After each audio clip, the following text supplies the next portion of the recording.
إن الحمد لله نحمده ونستعينه ونستغفره ونعوذ بالله من شرور أنفسنا ومن سيئات أعمالنا من يهده الله فلا مضل له ومن يضلل فلا هادي له وأشهد أن لا إله إلا الله وحده لا شريك له وأشهد أن محمدًا عبده ورسوله أما بعد فإن خير الحديث كتاب الله وخير الهدي هدي محمد صلى الله عليه وسلم وشر الأمور محدثاتها وكل محدثة بدعة وكل بدعة ضلالة وكل ضلالة في النار. أعوذ بالله السميع العليم من الشيطان الرجيم. بسم الله الرحمن الرحيم. يا أيها الذين آمنوا اتقوا الله حق تقاته ولا تموتن إلا وأنتم مسلمون. يا أيها الناس اتقوا ربكم الذي خلقكم من نفس واحدة وخلق منها زوجها وبث منهما رجالا كثيرا ونساء واتقوا الله الذي تساءلون به والأرحام إن الله كان عليكم رقيبا. يا أيها الذين آمنوا اتقوا الله وقولوا قولا سديدا يصلح لكم أعمالكم ويغفر لكم ذنوبكم ومن يطع الله ورسوله فقد فاز فوزا عظيما. محترم اساتذہ کرام اور طلباء اعزام، آج کے اس پرفتن دور میں ہم اپنے معاشرے میں نظر دوڑائیں تو ہم بہت سارے اللہ تعالیٰ کے احکامات کی خلاف ورزی کر رہے اور یہ معاشرہ مجموعی طور پر برائی کا معاشرہ بن چکا ہے اور انسان جب دیکھتا ہے کہ آج کا مسلمان وہ کس کس برائی کے اندر ملوث ہے اور کس طرح اللہ اور اس کے رسول صلی اللہ علیہ وسلم کی اتباع اور پیروی کی مخالفت ہو رہی ہے، آج اس چیز کی بھی بڑی شدت سے کمی محسوس کی جا رہی ہے کہ ہمارے ہاں بڑوں کا ادب اور چھوٹوں کی شفقت، اس میں بھی کافی کمی آ چکی ہے. لوگ شرم اور حیا سے عاری ہوتے چلے جا رہے ہیں اور سابقہ امم کے اندر جو ایک برائی پائی جاتی تھی، آپ صلی اللہ علیہ وآلہ وسلم نے اس کو اس طرح بیان کیا صحیح البخاری میں کہ اذا لم تستحی فاصنع ما شئت،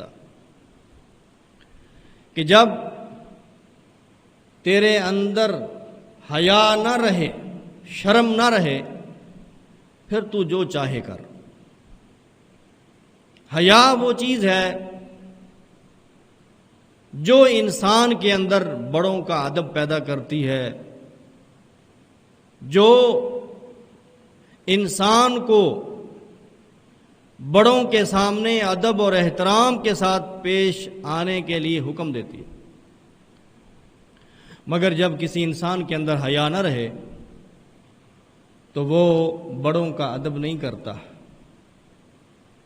نبی کریم صلی اللہ علیہ وسلم نے ارشاد فرمایا،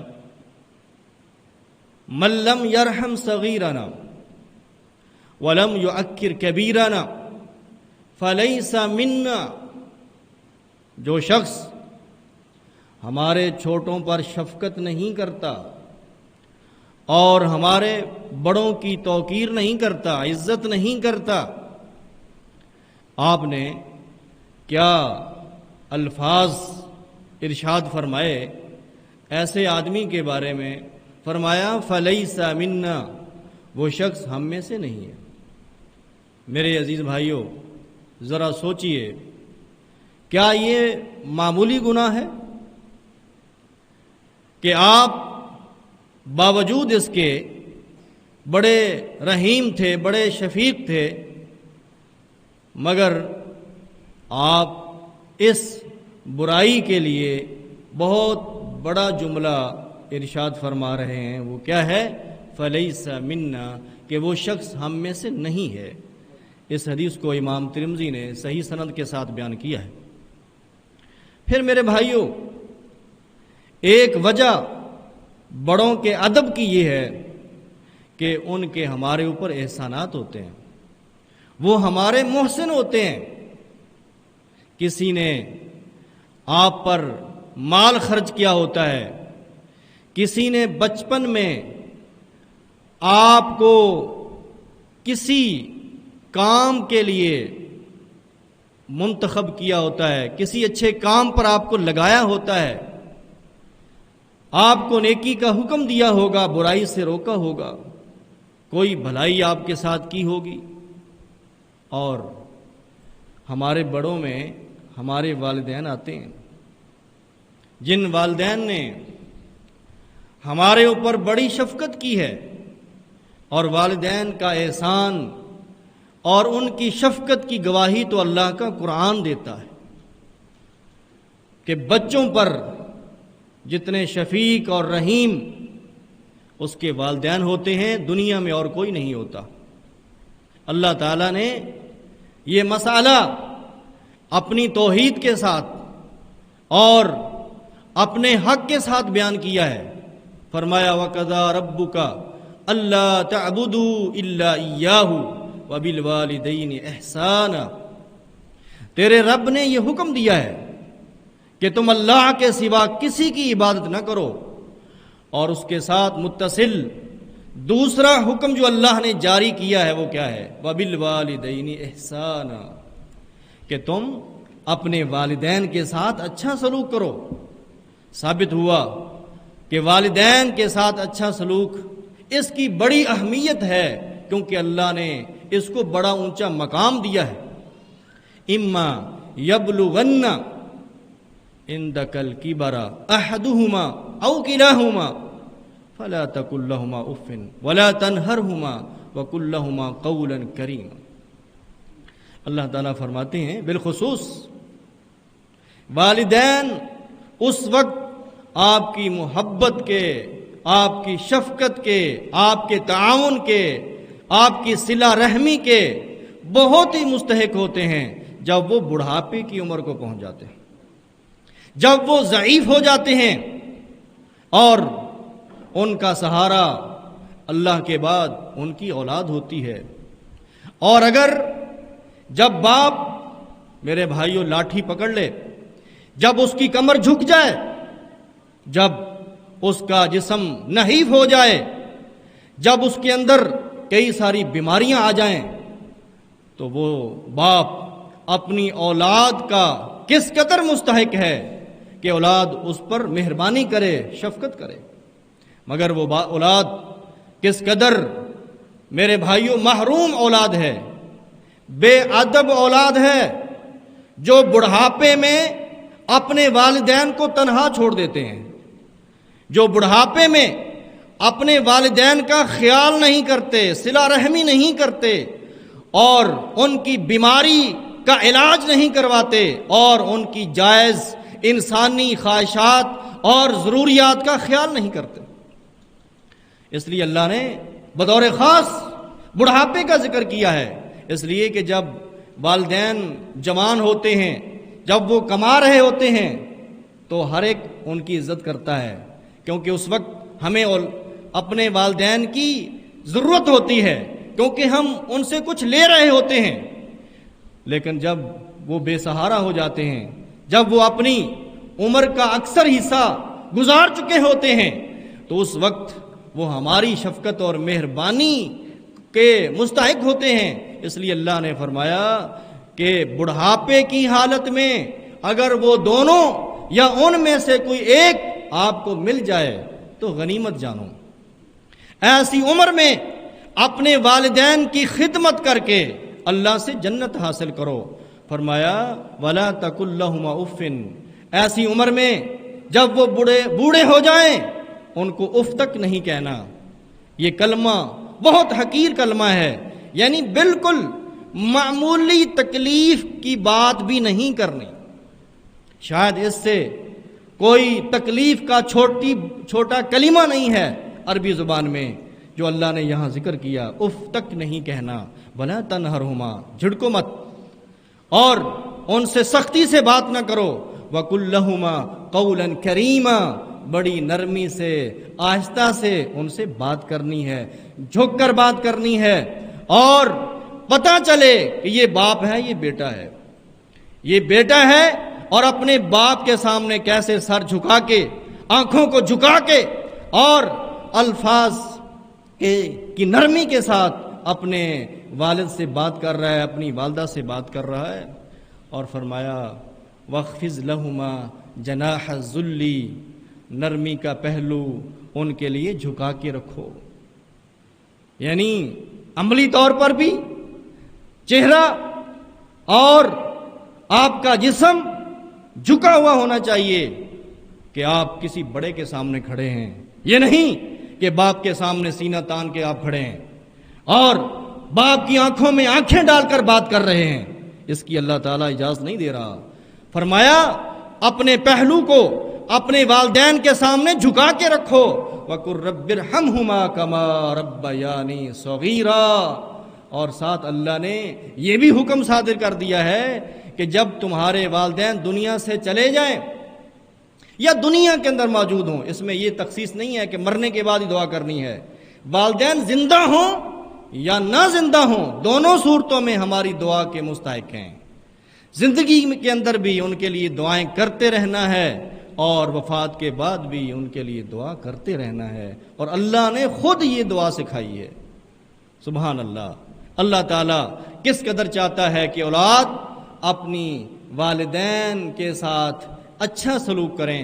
فرمایا ان کے لیے دعا کیسی کرنی ہے، اور اس دعا کے اندر بھی ہمیں اللہ نے اپنا بچپن یاد دلا دیا، کما ربیانی صغیرا، کہ انسان کو جب اپنا بچپن یاد ہوتا ہے، اپنی کمزوری یاد ہوتی ہے، اپنی محتاجی یاد ہوتی ہے، تو پھر اس کو قدر ہوتی ہے کہ میرے والدین میں بچپن میں میرے ساتھ کتنا اچھا سلوک کیا تھا، مجھے پڑھایا تھا، لکھایا تھا، اور بیماری کی صورت میں میرا علاج کروایا تھا، میرا باپ کندھوں پہ اٹھا کر مجھے ہسپتال لے جاتا تھا، سکول میں لے جاتا تھا، ڈاکٹر کے پاس لے کر جاتا تھا، اور جب بچہ بیمار ہو جاتا ہے میرے بھائیوں والدین کو نیند نہیں آتی، ان کو پریشانی رہتی ہے کہ ہمارا بیٹا بچ جائے، اس کی بیماری ختم ہو جائے، اور میرے بھائیوں بچہ بیمار ہوتا ہے اور والدین کس قدر پریشان ہوتے ہیں۔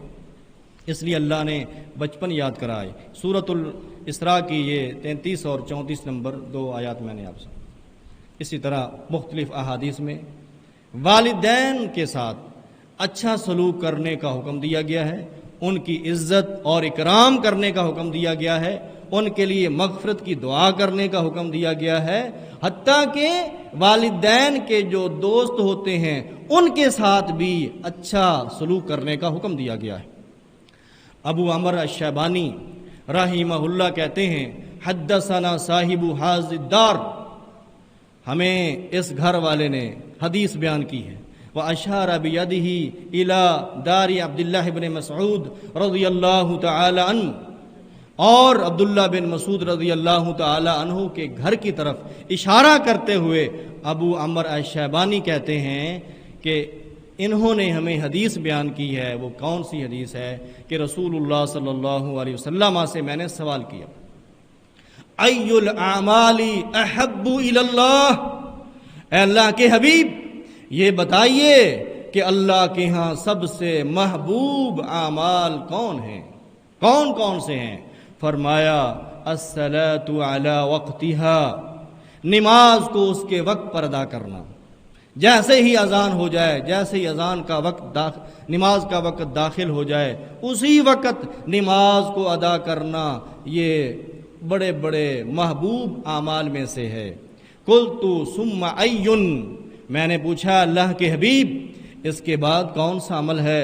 فرمایا بر الوالدین، دوسرے نمبر پر نماز کے بعد، کیونکہ نماز اللہ کا حق ہے، اور دوسرے نمبر پر اپنے حق کے بعد اللہ تبارک و تعالی نے والدین کا حق بیان کر دیا۔ جس طرح آپ نے آیت کے اندر سنا کہ اللہ نے اپنی عبادت کے بعد والدین کے ساتھ اچھا سلوک کرنے کا حکم دیا ہے، میرے بھائیو حدیث کے اندر بھی اسی ترتیب کے ساتھ بیان کیا گیا۔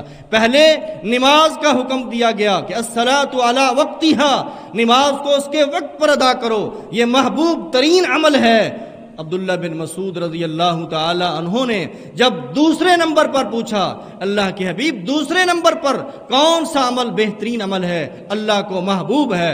فرمایا بر الوالدین، والدین کے ساتھ اچھا سلوک کرنا، ان کے ساتھ بھلائی کرنا، ان کا خیال کرنا۔ فرمایا یہ دوسرے نمبر پر اللہ کے ہاں محبوب عمل ہے۔ قلت ثم ایٌ، قال الجہاد فی سبیل اللہ، جب میں نے تیسری بار پوچھا تو آپ نے فرمایا اللہ کی راہ میں جہاد کرنا۔ یہ حدیث صحیح بخاری اور مسلم کے اندر موجود ہے۔ ابو ہریرہ کہتے ہیں رضی اللہ تعالی عنہ، جاء رجل الى النبی صلی اللہ علیہ وسلم فقال یا رسول اللہ ای الناس احق بحسن صحابتی، اے اللہ کے حبیب یہ بتائیے لوگوں میں سب سے زیادہ میرے حسن سلوک کا کون مستحق ہے، کون زیادہ حق رکھتا ہے؟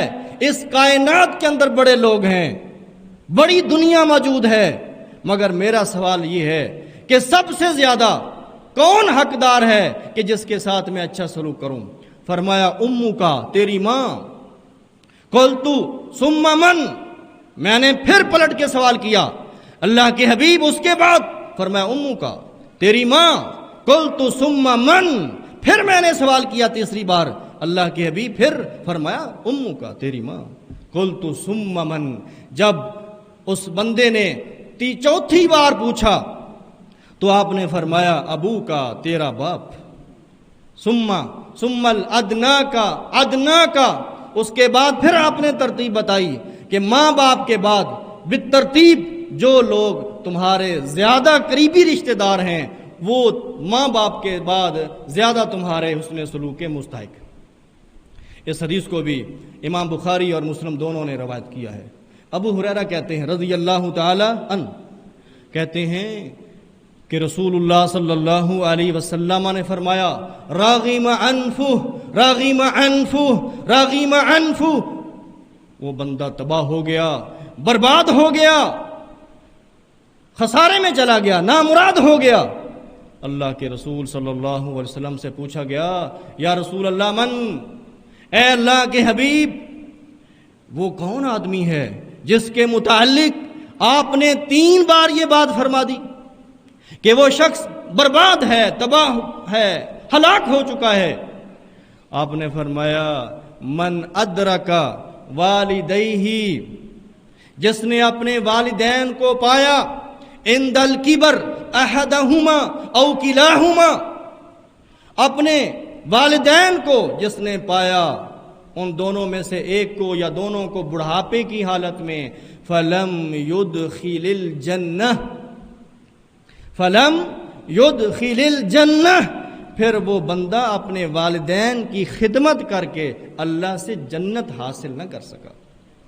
اس کے بارے میں محمد الرسول اللہ صلی اللہ علیہ وآلہ وسلم بد دعا کر رہے ہیں، اور حقیقت بیان کر رہے ہیں، یہ نہیں کہ ہوگا ہو جائے، نہیں، فرمایا راغم عنفو، تباہ ہو گیا، برباد ہو گیا، وہ خسارے میں چلا گیا۔ میرے بھائیوں، اگر آج ہمارے والدین دنیا کے اندر موجود ہیں، یہ اللہ کی طرف سے ہمارے لیے نیکی کا بہت بڑا دروازہ ہے، اور جنت حاصل کرنے کے لیے ہمارے پاس یہ اللہ کی طرف سے بہت بڑا موقع ہے، مگر بہت سارے لوگ اس موقع کو ضائع کر دیتے ہیں۔ والدین کی زندگی میں اپنے ماں باپ کی خدمت نہیں کرتے، ان کا حال نہیں پوچھتے، مگر جب وہ فوت ہو جاتے ہیں، قاری صاحب میرے ماں باپ کے لیے دعا کرو، ہائے میری ماں ہوتی تو میں یوں کر دیتا۔ کب؟ جب فوت ہو جاتے ہیں۔ جب زندہ ہوتے ہیں تو ماں اچھی نہیں لگتی، جب زندہ ہوتے ہیں تو باپ اچھا نہیں لگتا، باپ کے پاس بیٹھنے کے لیے وقت نہیں ہے، لوگوں کے ساتھ گھنٹہ گھنٹہ پیکج لگا کر باتیں کرتا ہے، لیکن باپ کے پاس بیٹھنے کے لیے 5 منٹ نہیں ہے، ماں کے پاس بیٹھنے کے لیے وقت نہیں ہے۔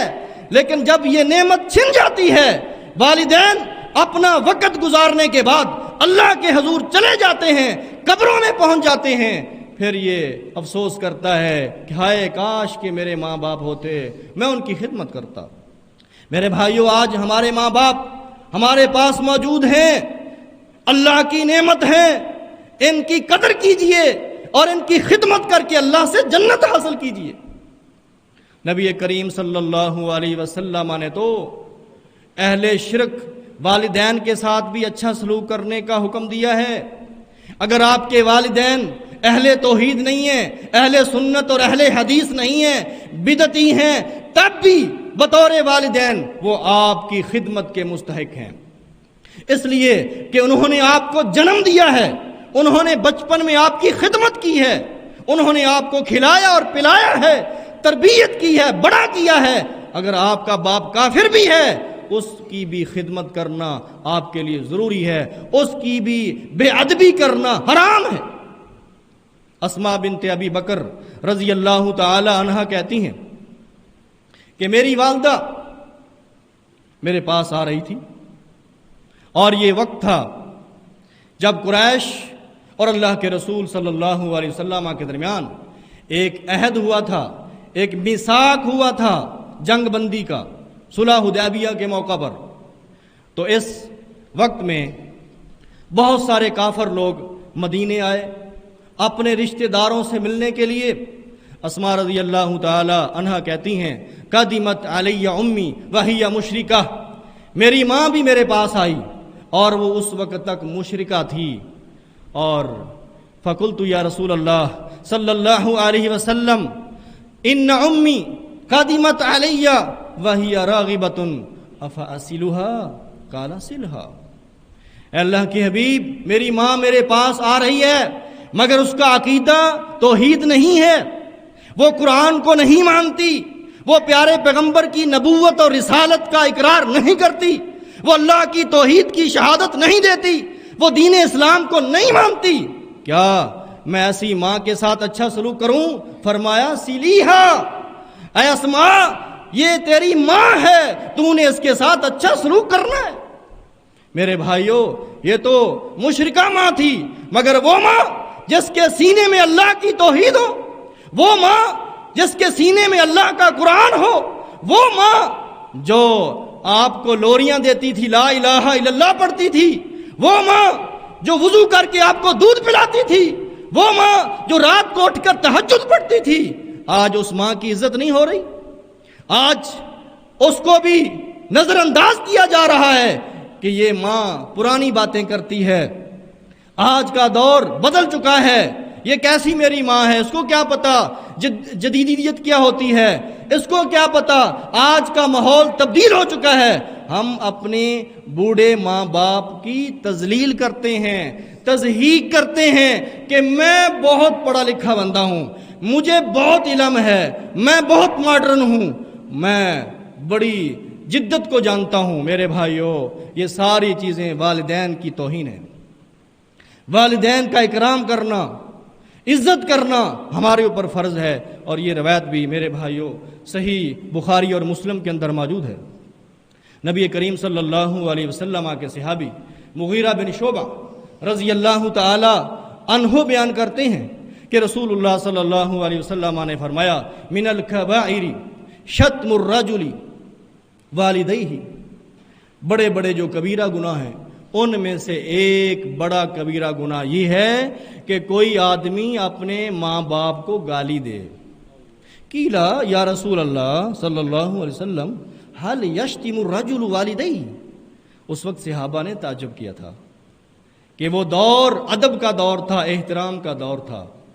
صحابہ اکرام نے جب یہ بات آپ کی زبان مبارک سے سنی کہ جو آدمی اپنے ماں باپ کو برا بھلا کہتا ہے، گالی دیتا ہے، یہ کبیرہ گناہ ہے، تعجب سے پوچھتے ہیں یا رسول اللہ کیا کوئی بندہ اپنے ماں باپ کو بھی گالی دیتا ہے؟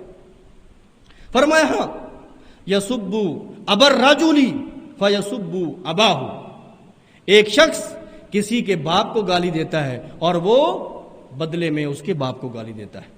فیسب امہ فیسب امہ، وہ کسی دوسرے کی ماں کو گالی دیتا ہے اور وہ بدلے میں اس کی ماں کو گالی دیتا ہے، یعنی بالواسطہ گالی دینے کا سبب بن گیا، بلا واسطہ تو نہیں دیتا کہ سیدھا ہی اپنے باپ کو گالی دے یا سیدھی اپنی ماں کو گالی دے۔ فرمایا یہ بالواسطہ گالی دیتا ہے، یہ ایسے ہی ہے جیسے خود گالی دے رہا ہے، اور یہ کبیرہ گناہ ہے۔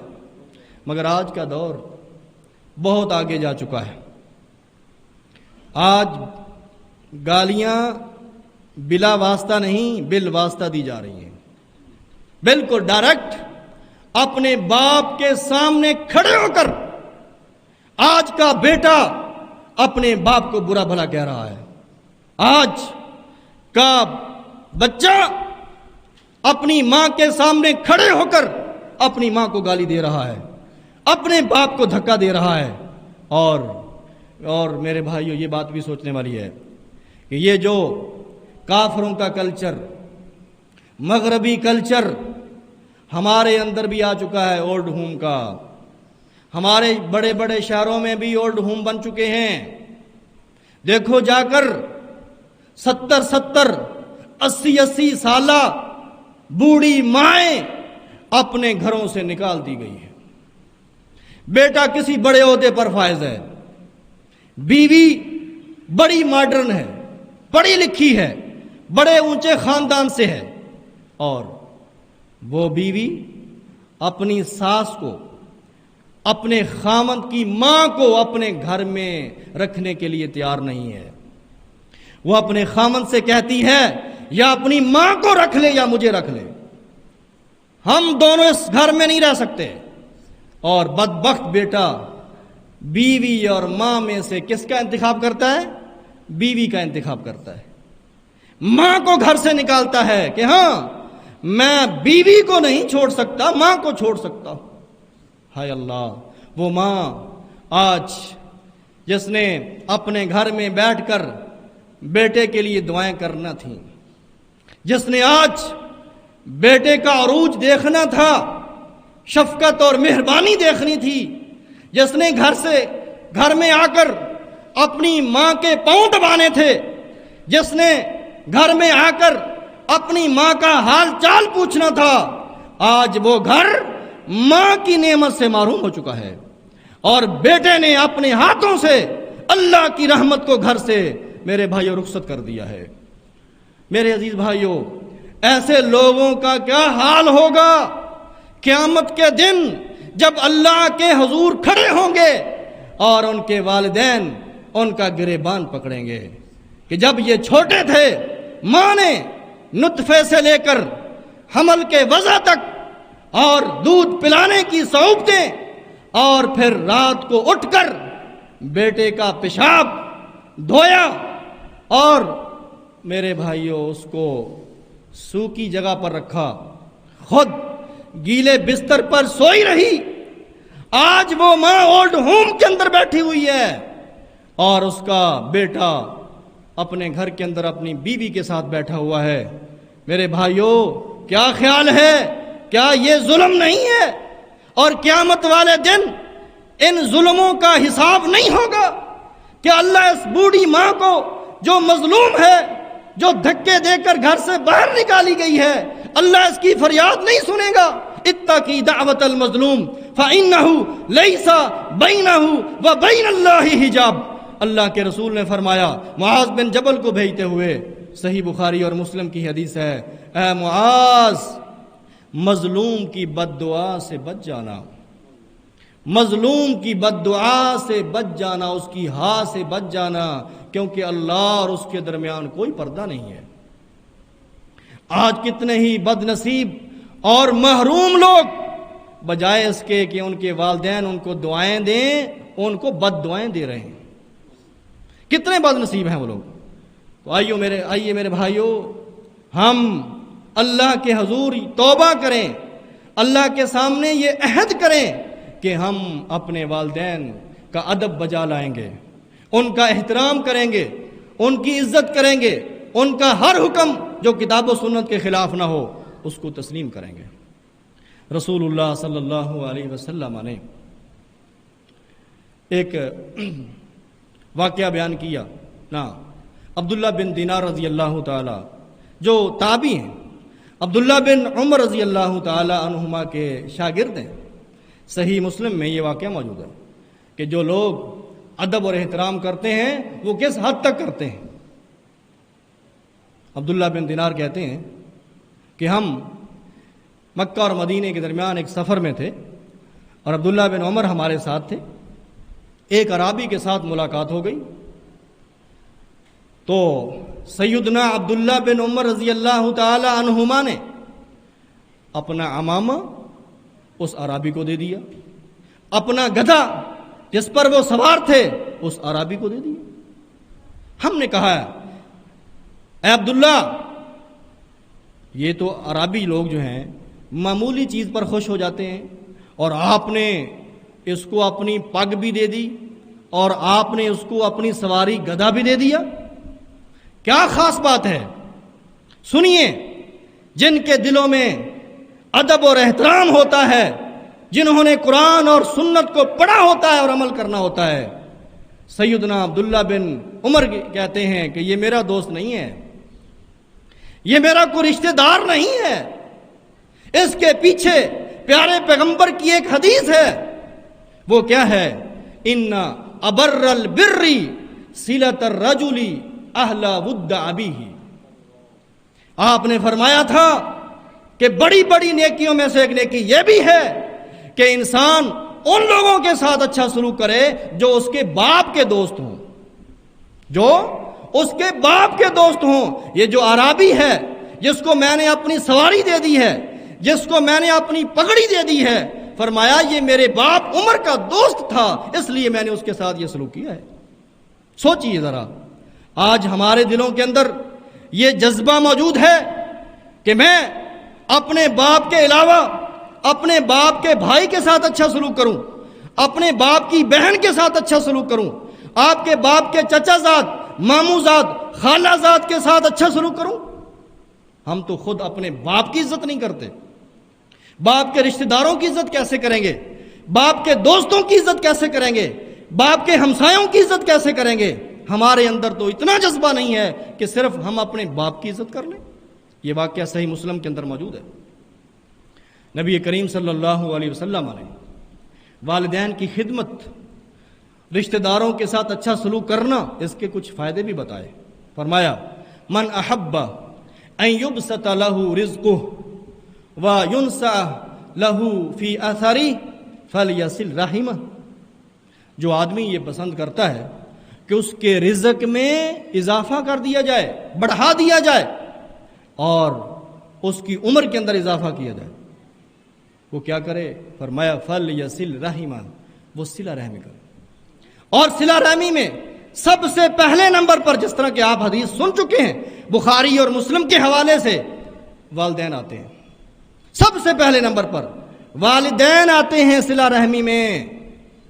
جو آدمی یہ چاہتا ہے کہ اس کی غربت دور ہو جائے، اس کی پریشانیاں ختم ہو جائیں، رزق کا غم ختم ہو جائے، میرے بھائیوں اپنے والدین کے پاؤں دبائے، اپنے والدین کی خدمت کرے، اپنے والدین سے دعائیں لے، اللہ اس کے کاروبار میں برکت ڈال دے گا اور اس کی بیماریاں ختم کر دے گا اللہ اس کو صحت دے دے گا اور اللہ تعالیٰ اس کی عمر میں اضافہ کر دے گا۔ تو میرے بھائیوں، آج ہم دیکھتے ہیں کہ لوگ دوسروں کو کہتے پھرتے ہیں کہ جی قاری صاحب، مولوی صاحب، میرے لیے دعا کرو، میرا کاروبار نہیں چل رہا۔ تیرے والدین زندہ ہیں، تیرے والدین زندہ ہیں تو تجھے کسی اور سے دعا کرنے کی کیا ضرورت ہے؟ تیری ماں گھر میں بیٹھی ہوئی ہے، تیرا باپ گھر میں بیٹھا ہوا ہے، ماں باپ کے علاوہ خلوص سے دل سے کوئی دعا نہیں کر سکتا جی میرے بھائیوں، اور وہ آپ کے اتنے مخلص دوست ہیں کہ ان کو کوئی لالچ نہیں ہے آپ سے دعا کرنے کا، ان کو کوئی لالچ نہیں ہے۔ بغیر لالچ کے، بغیر کسی دباؤ کے اگر کوئی بندہ آپ کے لیے دعائیں کرتا ہے آپ کے بغیر کہنے کے، تو وہ آپ کے والدین ہیں۔ بیٹا جب گھر سے باہر جاتا ہے، والدہ کو پریشانی ہو جاتی ہے، باپ پریشان ہے کہ کیا ہو گیا، میرا بیٹا آج گھر نہیں آیا، پہلے تو اتنے بجے آ جاتا تھا۔ ماں پریشان ہے، باپ پریشان ہے، کوئی اور بھی پریشان ہوتا ہے؟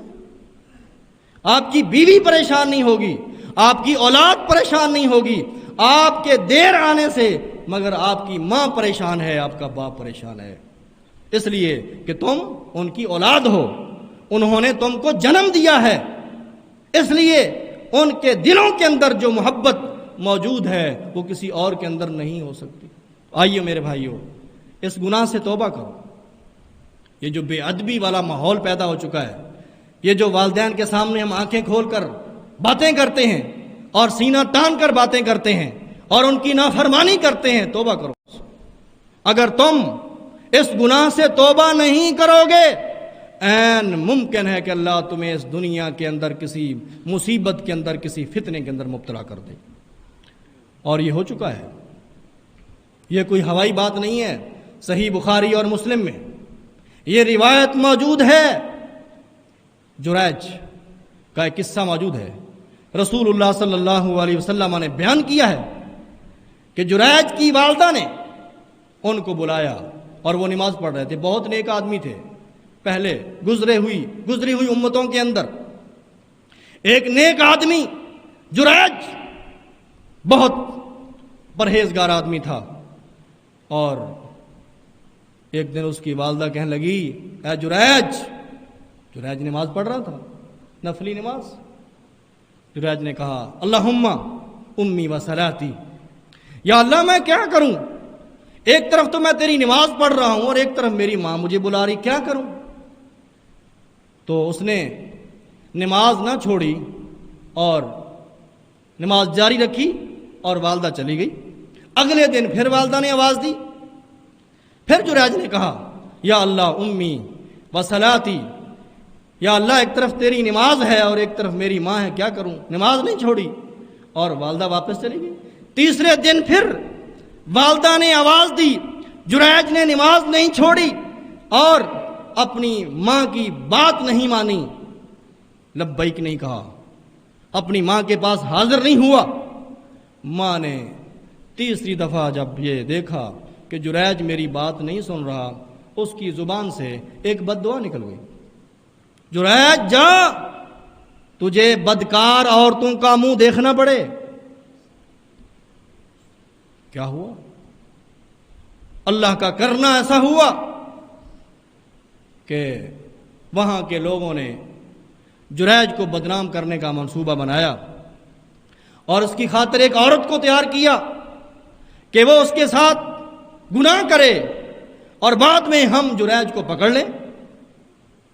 مگر جریج نیک آدمی تھا، اس نے تو اس گناہ سے انکار کر دیا، مگر وہ عورت پھر بھی باز نہ آئی، اس نے ایک چرواہے کے ساتھ گناہ کیا، اور 9 مہینوں کے بعد جب بچہ جنم دیا، بچہ لے کر آ گئی قوم کے پاس کہ یہ جریج کا بیٹا ہے۔ قوم تو پہلے ہی تیار تھی کہ کوئی بہانہ بنے، جس طرح آج ہم تیار ہوتے ہیں کہ مولوی صاحب کے لیے، قاری صاحب کے لیے کوئی بہانہ ہو تو ہم چڑھائی کر دیں، دیکھو جی مولوی ایسے ہوتے ہیں، دیکھو جی مدارس والے کیا کر رہے ہیں، مسجدوں میں کیا ہو رہا ہے، یہ کیا کر رہے ہیں؟ ہم تیار بیٹھے ہیں کہ کوئی نہ کوئی ہمیں بات کرنے کے لیے کچھ سہارا مل جائے. تو بس ان کے ہاتھ میں تو بڑا موقع آ گیا. وہ تو اسی طاق میں بیٹھے ہوئے تھے. جو حاسدین تھے، جو جریج کو بدنام کرنا چاہتے تھے، آ گئے. جریج یہ کیا کر دیا تو نے؟ بڑا نیک بنا پھرتا ہے، اور یہ بیٹا ناجائز بیٹا یہ تیرا ہے، تو نے اس عورت کے ساتھ زنا کیا ہے. اور وہ عورت خود پیش ہو گئی کہ ہاں یہ جریج کا بیٹا ہے. لوگ شروع ہو گئے، اپنے ہتھوڑے لائے، کسیاں لے کر آ گئے. جریج جس کمرے کے اندر عبادت کرتے تھے اس کو گرا دیا گیا، جریج کو پکڑ لیا گیا. جریج نے کہا کیا بات ہے؟ کہا یہ سنو یہ عورت کیا کہتی ہے. بس جریج کا اتنا ہی امتحان تھا، کیونکہ ماں کی جو بد دعا تھی وہ پوری ہو گئی. کہا کیا بات ہے؟ کہا یہ عورت کہتی ہے یہ تیرا بیٹا ہے. کہا لاؤ اس بیٹے کو. وہ بچہ لایا گیا اور جریج نے اس سے پوچھا اے بچے بتا تیرا باپ کون ہے؟ تو وہ بچہ کہنے لگا کہ میرا باپ فلاں چرواہا ہے.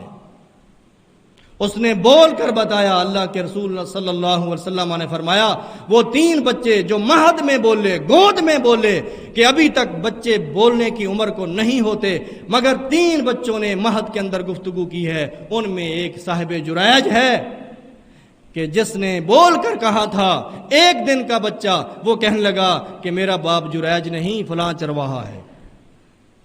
جب انہوں نے یہ بات سنی تو وہ کہنے لگے ہم سے غلطی ہو گئی، اور پھر اس کی منتیں کرنے لگ گئے کہ ہم تیرا یہ کنیسہ، تیرا یہ معبد خانہ، ہم اس کو سونے اور چاندی سے بنا دیتے ہیں. مگر جریج نے کہا نہیں، جس طرح کا پہلے کا تھا مٹی کا ویسے ہی بنا دو.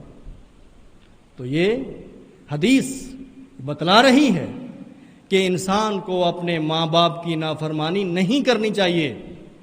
اگر آپ اللہ کے ولی بھی ہیں، جس طرح جریج تھے، نیک آدمی تھے، اللہ کے ولی تھے، مگر نماز پڑھ رہے تھے، نماز نفلی نماز، تو آپ علماء کا یہی فتویٰ ہے کہ اگر آپ سنتیں پڑھ رہے ہیں، نوافل پڑھ رہے ہیں، اور آپ کے باپ نے آپ کو آواز دے دی ہے، آپ کی ماں نے آپ کو آواز دے دی ہے، آپ کو نفلی نماز توڑ کر اپنے باپ کی بات سننی چاہیے.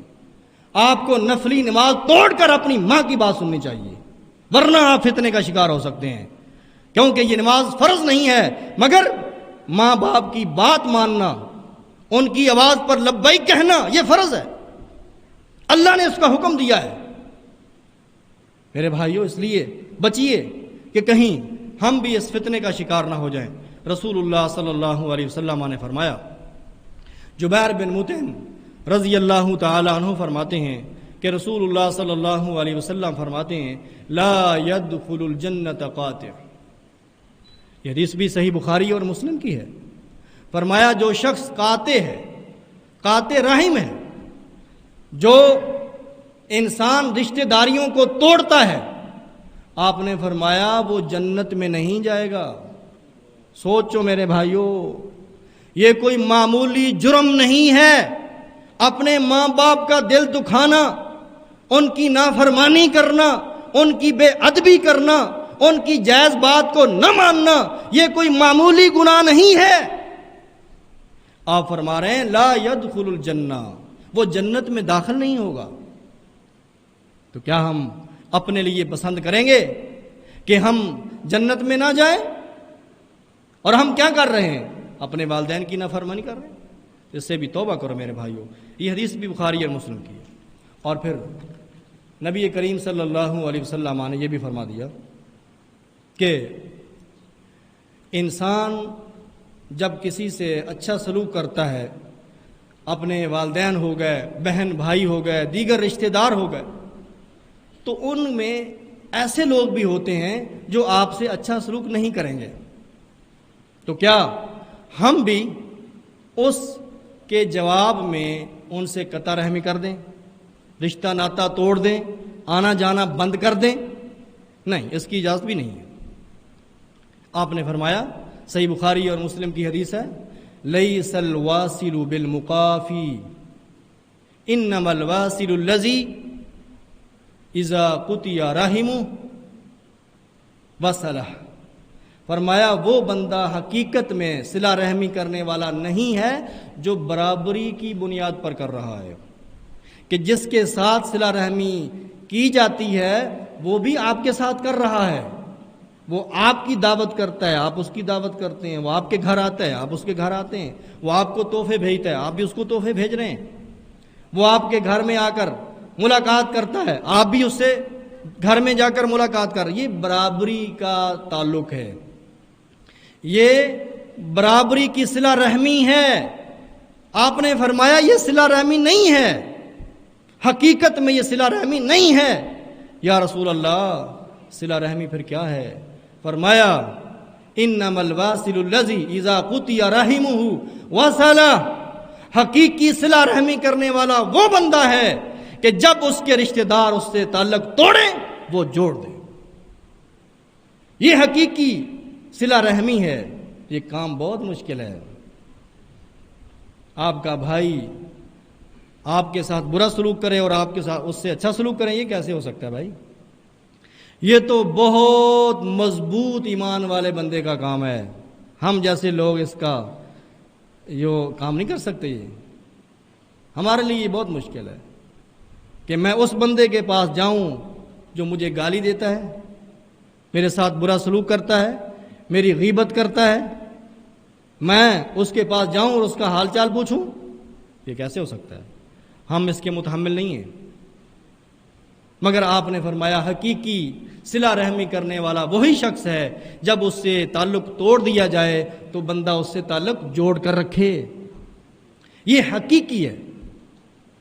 صحیح مسلم میں حدیث ہے، ایک آدمی اللہ کے رسول کے پاس آتا ہے، کہتا ہے یا رسول اللہ صلی اللہ علیہ وسلم ان لی قرابہ، میرے کچھ ایسے رشتہ دار ہیں، اصلہم ویقطعونی، میں تو ان کے ساتھ صلہ رحمی کرتا ہوں مگر وہ مجھ سے تعلق توڑتے ہیں، احسنہم احسن الیہم ویسیعونی، میں ان کے ساتھ اچھا سلوک کرتا ہوں اور وہ میرے ساتھ برا سلوک کرتے ہیں، وَأَحْلُمُ عَنْهُمْ وَيَجْهَلُونَ عَلَيَّ، میں بردباری سے کام لیتا ہوں، صبر سے کام لیتا ہوں مگر وہ میرے اوپر جہالت کرتے رہتے ہیں۔ اللہ اکبر۔ رسول اللہ صلی اللہ علیہ وسلم نے کیا فرمایا کہ بس ٹھیک ہے، بس ٹھیک ہے جی، برابری ہو رہی ہے اور تو بھی ان سے تعلق توڑ دے، کیونکہ وہ تجھے برا کہتے ہیں، پھر تو ان کو اچھا کیوں کہتا ہے؟ جب وہ تیرے پاس نہیں آتے تو ان کے پاس کیوں جاتا ہے؟ جب وہ تیرے ساتھ قطع رحمی کرتے ہیں تو ان کے ساتھ صلہ رحمی کیوں کرتا ہے؟ جب وہ تیری برائی بیان کرتے ہیں تو ان کی اچھائی بیان کیوں کرتا ہے؟ آپ نے یوں نہیں فرمایا، آپ نے فرمایا لَإِن كُنْتَ كَمَا قُلْتَ فَكَأَنَّمَا تُصِفُّهُمْ الْمَلَّ، اے میرے صحابی اگر بات اسی طرح ہی ہے جس طرح تو کہہ رہا ہے تو تو ان کے منہ میں گرم راکھ ڈال رہا ہے، تو ان کے منہوں میں گرم راکھ ڈال رہا ہے۔ وَلَا يَزَالَ مَعَكَ مِنَ اللَّهِ ظَهِيرٌ مَا دُمْتَ عَلَى ذَلِكَ، اگر یہی صورتحال تیری رہی، اگر تو اس پر قائم رہا، اپنے رشتہ داریوں کو تو نے جوڑ کے رکھا، اپنے رشتہ داروں کی باتوں کو برداشت کرتا رہا، ان کی غیبت کو برداشت کرتا رہا، ان کی جہالت کو برداشت کرتا رہا، ان کی قطع رحمی کو برداشت کرتا رہا، اللہ کی طرف سے ایک مددگار تیرے ساتھ ہمیشہ رہے گا، اللہ کی طرف سے ہمیشہ تیرے ساتھ ایک مددگار رہے گا۔ صحیح مسلم کی حدیث ہے۔ میرے بھائیوں، چاہیے آپ کو ایک باڈی گارڈ، آپ کو ایک باڈی گارڈ چاہیے اللہ کی طرف سے، پولیس والا نہیں، رینجر کا نہیں، فوج کا نہیں، اللہ کی طرف سے، اللہ کی طرف سے۔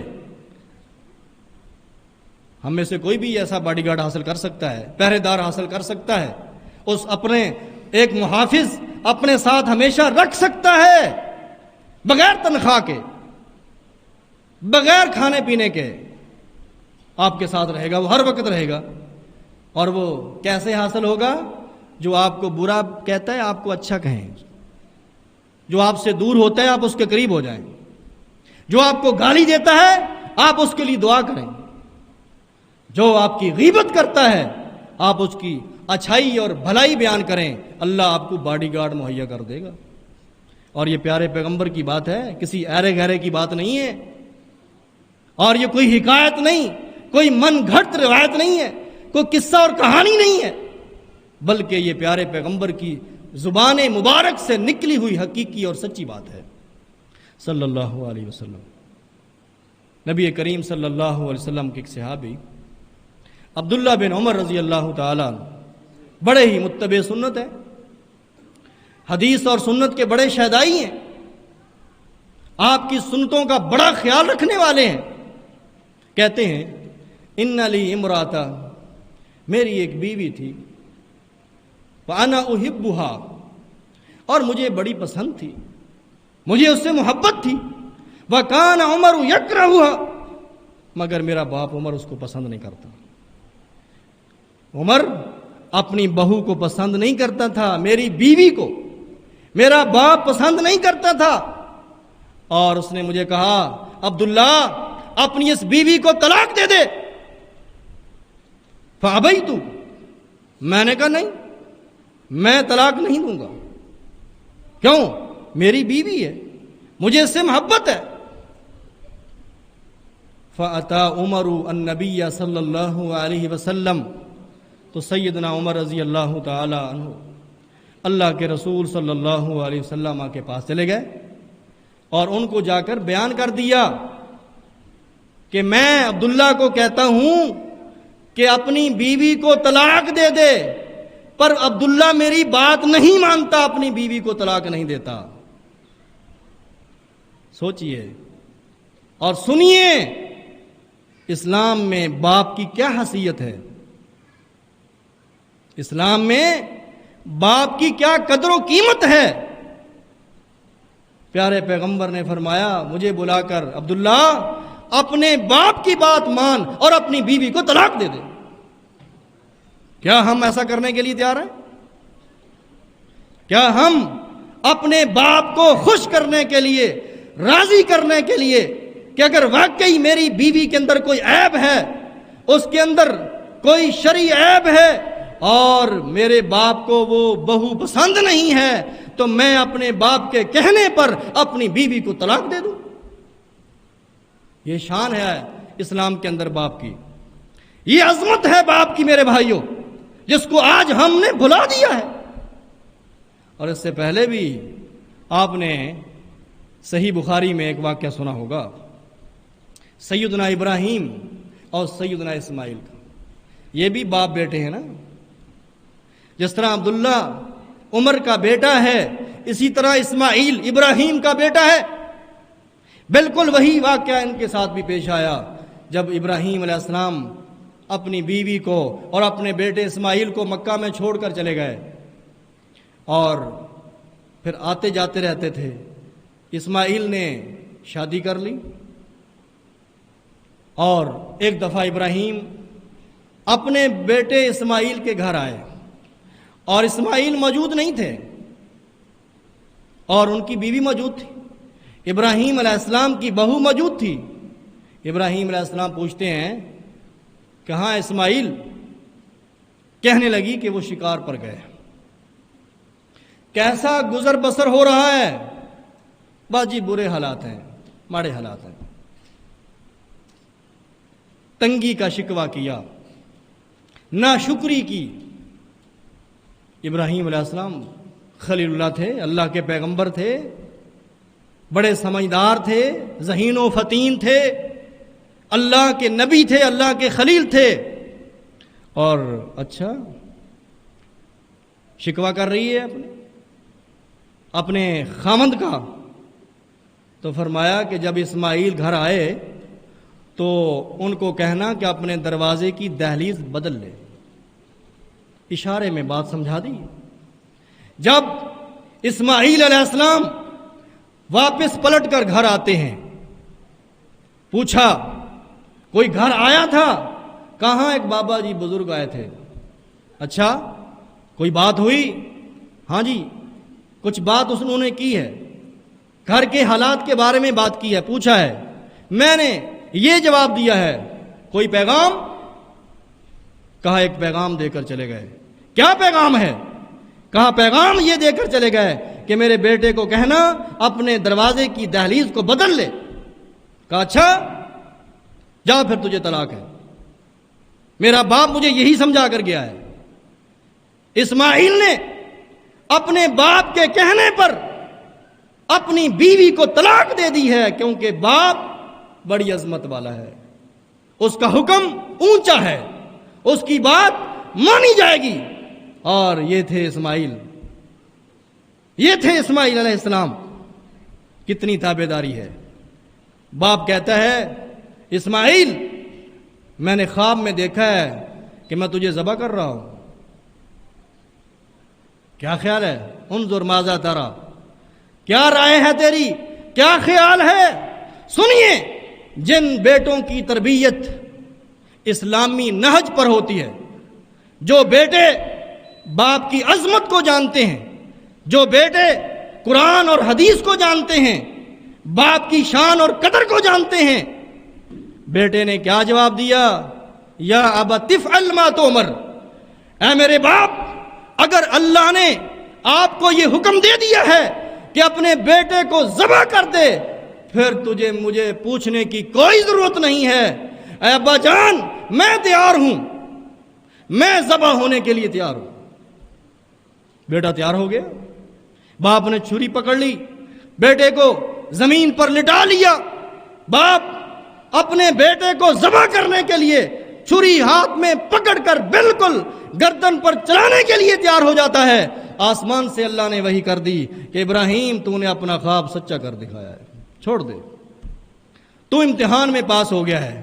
یہ مثالیں ہیں ہماری تاریخ کی کہ کس طرح ہماری تاریخ اسلامی کے اندر ادب اور احترام پایا جاتا ہے، کیسے والدین کی عزت کی جاتی ہے۔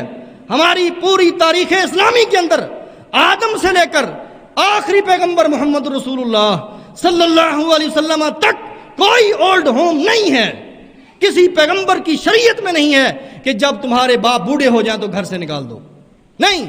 فرمایا ان الجنت تحت امہاتکم، نسائی میں صحیح حدیث ہے، آپ نے فرمایا تمہاری جنت جو ہے تمہاری ماؤں کے قدموں کے نیچے ہے۔ اگر اللہ کے ہاں جنت چاہتے ہو، اپنے بوڑھے ماں باپ کی خدمت کرو، ان کے پاؤں دباؤ، ان کے سامنے ادب اور احترام سے بات کرو اور ان کی ہر خواہش کو پورا کرو جو شریعت کے مطابق ہو، اللہ تمہیں جنت دے دے گا۔ ترمذی میں حدیث آئی ہے، نبی کریم صلی اللہ علیہ وسلم کے پاس ایک شخص آتا ہے، اے اللہ کے حبیب صلی اللہ علیہ وسلم، انی اذنبت ذنبا عظیما فہل لی من توبہ۔ والدین کتنی بڑی نعمت ہے بھائی جان، جو آپ کے گھر میں موجود ہے بغیر پیسوں کے۔ آپ اپنے ماں باپ کو خرید کر گھر میں نہیں لائے، آپ نے پنکھا لیا پیسے دیے، آپ نے مکان بنایا پیسے لگائے، اور آپ نے گھر میں اے سی لگایا پیسے دیے آپ نے۔ ماں باپ کتنی بڑی نعمت ہے، بغیر پیسوں کے، فری میں ہمیں ملے ہیں۔ نعمت کیا ہے؟ ان کی موجودگی میں اللہ ہمیں کتنا صبر دیتا ہے، کتنا اجر دیتا ہے۔ یا رسول اللہ، مجھ سے بڑا گناہ سرزد ہو گیا ہے، کیا میری توبہ کی کوئی صورت ہے؟ فرمایا ہل لک من تیری ماں ہے؟ سوچئے سوال کیا ہے اور جواب کیا آیا ہے۔ کیا سوال ہے؟ مجھ سے بڑا گناہ ہو گیا ہے۔ صحابی پریشان ہے، کوئی بہت بڑا گناہ کر بیٹھا ہے، اب اس کا ادراک کرنا چاہتا ہے کہ میں اس گناہ سے کیسے بچ سکتا ہوں، میری توبہ کیسے قبول ہو سکتی ہے۔ فَهَلْ لَكَ مِنَ الْعُمْ، اے میرے صحابی تیری ماں ہے، گھر میں موجود ہے؟ کہا یا رسول اللہ ماں تو چلی گئی، فوت ہو گئی۔ فَهَلْ لَكَ مِنْ خَالَةٍ، کیا تیری خالہ ہے؟ دیکھو ماں باپ کی برکت آگے چل رہی ہے۔ اگر ماں نہیں تو ماں کی بہن موجود ہے؟ ہاں یا رسول اللہ میری خالہ موجود ہے۔ فرمایا فبرھا، جا جتنا بھی تو اس سے بڑا گناہ ہو گیا ہے اپنی خالہ کی خدمت کر، اس کے ساتھ نیکی کر، اللہ تیرے گناہ معاف کر دے گا۔ جامع ترمذی میں صحیح حدیث ہے یہ۔ میرے عزیز بھائیو، آج ہمیں احساس ہی نہیں ہے کہ یہ جو بوڑھی ماں میرے گھر میں بیٹھی ہوئی ہے یہ کتنی بڑی نعمت ہے، دعاؤں کا خزانہ ہے۔ اللہ نے ان کی موجودگی میں تیرے لیے برکتیں رکھی ہیں، رحمتیں رکھی ہیں، ان کے قدموں میں اللہ نے جنت رکھی ہے۔